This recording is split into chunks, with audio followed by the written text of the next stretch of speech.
Those are famous. Stop. MSI's gaming laptops have always been exceptional at gaming, but do you know what they haven't been good at? Getting expense to your work. They hope to change this by, instead of it looking like Lucky on Pride Day, it being, you know,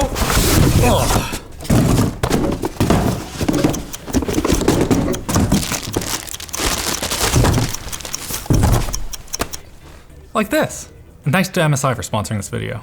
We have another one too, but we're looking at the GS77 first. Here, the box, it looks fancy. There's a gloss black dragon. He just wants us to know that we have a warranty. Actually, you probably don't because MSI sent this to us, but you know, you would if you bought it. Quick guide, let me guess. Plug it in, turn it on. Balls. Oh, that was the brick! That's fine. Connect to AC power, power on the notebook. Nailed it. Aha. Let's have a look at the charger. It's not USB-C. This thing's way too powerful for it to be USB-C. 240 watts. That's not quite as much as I expected, but this is also not quite as much laptop as I expected given the spec sheet. Okay, let's take a look at the I/O. Is that a, oh cool. So that right there looks like a webcam enable, disable, like a hard switch for it. That's nice. Headphone microphone combo, 3.5mm, 2 USB type A's. Around back, we have an HDMI 2.1, love to see that, and gigabit ethernet. I kinda wish it was 2.5, but... 2.5. Oh, it's 2.5, yeah. Hell yeah, never mind, it's 2.5. Love to see it, thank you, MSI. Alright, on the right side, we have a Thunderbolt port, a USB Type-C with display port, and a full-size SD card reader. I hope that's a fast one, because that is wicked if you want to be doing like photo editing and stuff like that. We'll take it apart later, but you can see that just all of here and there and there and around there. It's all heat sinks. Okay, let's open her up here.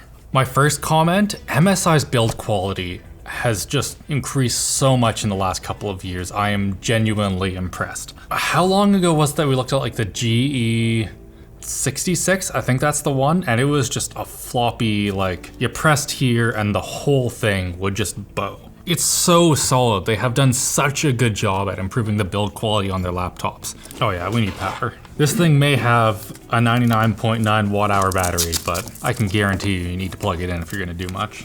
Which, to be clear, not MSI's fault, just like physics and how many watts it consumes. Loads of ways to log in here. You've got facial recognition, you've also got fingerprint reader. Wow, if I am honest, this webcam's not nearly as bad as I expected. Is it shifting at all? The reason that I checked that is that Windows Hello facial recognition needs to use an IR camera. If you look very closely here, I don't know if you can even see it. Let's go right about there. It looks like we have an IR camera there, the actual camera for like your webcam right there. The fact that they aren't combined is wicked, because if you have an IR camera and you use it as a normal camera, you don't have an IR filter and everything just looks weird and there'll be like blotchiness and purple shifting and stuff. Love that they did it the right way. So we have an Intel Core i7-12700H. That's 14 cores. I think is that 6 performance cores? Nailed it, up to 4.9 on that one. For the memory, we have 32 gigabytes of 4,800 mega transfers per second, must be DDR5 then. We also have a 1 terabyte Micron SSD. Also Iris Xe graphics, you won't use them because you have an RTX 3070 Ti. The screen on this laptop is the absolute star of the show. It's 1440p, 240 Hertz. That is just perfect. It also has 100% coverage of DCI-P3, so it's nice and color accurate as well. You can use it for photo editing and whatnot. While Windows updates there, we have another laptop. All right, I wonder if this one has the same charger. Oh no, it's bigger. 280 watts, oh. Is this one a chunky boy? Oh, it's still pretty stealthy though, I'm surprised. Yeah, this one will raise a lot more questions. Oh yeah, damn. You can really see those heat pipes. This thing is either going to be very quiet or very loud. Maybe both. Don't do it. Don't do it. Don't do what, this? Yeah, don't. Ah! Oh. It mentions very specifically in our notes that the MSI logo is black to make sure that we show it well on camera. So there you go, MSI. We have headphone microphone combo. It's gold, so I imagine it's a very expensive DAC. We also have USB Type-C with display port, USB Type-A. Around back, we have HDMI, Ethernet 2.1, 2.5? Yeah, 2.5, yeah. Wicked. We have 2 USB Type-A ports. Is there one over here? Okay, good. Look here, it still is quite good, but it's not quite the same as the Stealth that we have over here. It's also considerably less expensive, so there you go. Apparently it has a 360 hertz display though. That must be 1080p. Oh, this was an i9 as well. Damn. I think we need some hand lube for this one. Listen, like, ugh. My finger's sticking to it, but I think we can fix it. Just get some hand gunk on there. Ugh. Yeah, official short circuit hand lube. She's lubed up. Tracking nice and smooth. It's a real thing. Is our cheaper laptop more powerful? That would be kind of funny. 12900H, processor's faster. And a 3070 Ti, so maybe the same? Maximum is a 3080. Does this one have DDR4? 3200 mega transfers per second. They might have cheaped out on the motherboard, and that would explain the price difference between the two. So even though we have technically slower processor in the Stealth, the better motherboard and RAM might make up for that difference. Okay, which one do you guys think is faster? DDR5 versus 12900H? DDR5. DDR5, yeah, I think so too. 12900H. 12900H? Horse is getting in here too. One very important thing before we start here. There we go. Turbo mode. Oh wait, does this one not have a turbo mode? There we go, performance mode. So what do we think? GP66, GS77. 77? All right, I'm going with the GP66 just to be different then, even though I think I'm wrong. We're doing this on extreme. I even increased the anti-aliasing because that just makes Forza Horizon 5 look better. And start. Ah, frig, we have to optimize. Well, if optimization is anything to go off of, the GS77 is in the lead. Probably because faster memory. Which one's gonna get in first? GS77 won the optimization battle. Will it win the gaming battle? It says we're getting 77 FPSs versus 83. What? One thing that we aren't balancing for right now is the fact that the GP66 is way louder. I cannot hear the Stealth. You can probably barely hear me over this thing. It is going a lot faster though. All right, 79 FPS on extreme with custom settings higher than extreme. I think this one's gonna be a little bit more. 83! Oh, damn! The small thick boy is faster. Okay, I win. Turns out that a 12900H with DDR4 is faster than a 12700H with DDR5. Not a perfect test because this one's also way louder. Those are famously... Stop. Stop this. Stop. We're doing TechLink. It's TechLink time. You know what? Time to stop. TechLink, go get Give me that marker back. No one. I'm not giving you the marker back, you threw it at me. Okay. Good. Get out of here. Okay, reran the tests in just, ultra settings instead of extreme, and same basic result. The GS77 got 91 FPS, the GP66 got 96. The reason though is a little bit interesting. If you look a little bit closer, the CPU on the GS77 was a little bit faster in every way, but the GPU in the GP66 was a little bit faster in every way. That's cool because it tells us that the 12700H with DDR5 is faster than the 12900H with DDR4. It also tells us that if your GPU has 150 watts of power like this one, it's faster than one with 105 watts. Who would have thought? This is also why buying a laptop is really fucking hard. Because you're gonna have situations where a CPU that should be faster is slower because of the RAM, and even though this one's a 17-inch and this one's a 15-inch, this one has more graphics power. It's a mess. But now we know between these two. Yeah, that's why you watch our videos. That's why we're creating labs. Either way though, when you compare this to other 3070 Ti laptops that I have used before, the results are right in line with the fastest other laptops on the market.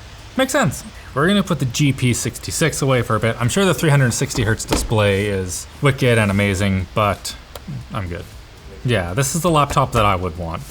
Purely because of the trackpad. It's bigger and just feels way better. This is an absolutely acceptable keyboard. The key stabilization is fine, and the key travel and feel is also perfectly acceptable. I would give this maybe like an A-, something like that. Surprisingly, these are not the same keyboard. They actually appear to have different switches. Now, the ones on the GP66, I think it has a little bit more travel, which makes sense. They have a lot more room. But that said, the key stabilization isn't quite as good. I'd say it's about a draw between the two, A-. A-. So empirically, this laptop is very good for gaming. And subjectively, it is also very good at gaming. Like I said before, 1440p, 240 Hz is completely incredible. And as long as you're not looking away from the road, you can avoid like hitting someone that comes up to you. Hey Linus, new video idea. I get a C8 Corvette. That's it. Oh, I don't know if I mentioned this before, but the screen also is 400 nits, and you can really tell that in Horizon 5 when there's like the sun bouncing off of the road and stuff. It just looks fantastic. I would say that this meets the bare minimum spec on a laptop at least of having like an HDR experience. Because like 400 nits on a TV is trash. It's not good at all. But when you're sitting like this far away from a laptop, 400 nits when it's like well done like this one is enough to get an actual HDR experience. It's not incredible, like it's not 1000 nits, but when you're this close, 1000 nits actually burns your eyes. Like if you have a white screen, it hurts. I guess MSI is the first one that had the, yeah, they have a mini LED display. It's not in this, but if you really want an HDR experience on a laptop, MSI has you covered there. Unsurprisingly, this laptop's great at gaming. Who would have thought? Is it good at Crab Brave though? That's all I need to hear. These ones are worse. Well, okay. Mute. Play. 3. Okay, that. Speakers in the Vector, not so good.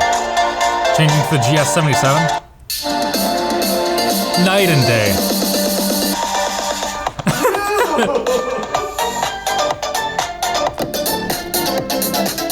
Yeah, I don't need to hear anymore. The Stealth GS77 just absolutely blows the Vector out of the water when it comes to speaker quality. In here, we have 6 2-watt speakers, so you can see the 2 that are up firing right there. That helps a lot with treble. That adds just so much clarity when you don't have it bouncing off of things. As for the Vector, it has 2 2-watt speakers, and they're not firing at you, which means that the clarity is just completely ruined. Are we taking them apart now? Yeah. I want to take them apart. Cool. They're doing the thing that Alienware's been doing for a little while now, where they tell you exactly what screw it is on the screw holes. I don't know if you can read it right there, but it says M2.5 by 3.5 millimeters. Awesome. Oh, there we go. I'm in. Oh, it did take a little bit of screwing around with the guitar pick. Getting into this thing was pretty easy. Just be sure that you use something like the iFixit tray to put all of your screws back in the right spot. Some of them are real long, some of them are not. If you put it in the wrong hole, you'll have a real bad time, trust me. What happens is your screw goes through the chassis. It's a terrible time. The bottom is a bit aluminum and some plastic as well. Once you're in here, the upgradability looks fantastic. So we have our one SSD in here. There's another spot for a second SSD if you want to upgrade your storage. As for the RAM, there we go. 16 gigabytes. 4800 megahertz. There's also super easy access to the battery. Like I said before, 99.9 watt hours. It's as much as you can put in this laptop and still take it on a plane. I have no clue how long the battery is going to last. It's going to be dependent on so many things. Like if you turn down the refresh rate and don't use the GPU and stuff, you might be able to get a not embarrassing amount of time out of it. If you try and game, like it'll be nothing. You'll be down in half an hour. The heat pipe array in here is quite impressive. We have what, 1, 2, 3, 4, 5, 6, including VRM coolers. Love to see that on the CPU. They're so power hungry these days. We also have nice big heat sinks. Like you can see the way that they go out here. Those ones aren't too thick. The ones on the sides are a little bit thicker. Let's compare it to its sister laptop. Oh, I'm excited to see the cooling system in this one. 150 watts is a lot for a GPU. At least on a laptop. Okay, there we go. That did it. Whoa. Damn, that's pretty. I know that in a lot of laptops, like, you know, the Stealth right here, they'll make the heat pipes black. I absolutely love it when they just leave it as bare copper. It looks so pretty. And like, damn. That right there is how you get 150 watts out of your GPU. I'm not even gonna touch it. I don't wanna make it look bad. We also have, again, super easy access to your SSD. There's one, there's a spot for another one, and there's a RAM. Boop-ba-doo. Also, the heat sinks on this guy are massive. Look at those things. I don't know if you can really tell there. It's quite a bit more cooling. One final difference, and this one's very important. In the Vector, you only get a 65 watt-hour battery. Again, I don't know how long that's going to last you. I haven't tested it personally, but it's gonna be a lot less than the 99 watt-hour in the Stealth. That is for sure. Which one would you guys want? Do you want the super powerful one that also is cheaper? Or do you want the one with the nice trackpad and the really pretty display? Let me know down below, and huge thanks to MSI for sponsoring this video. Hit like, get subscribed, and see you later.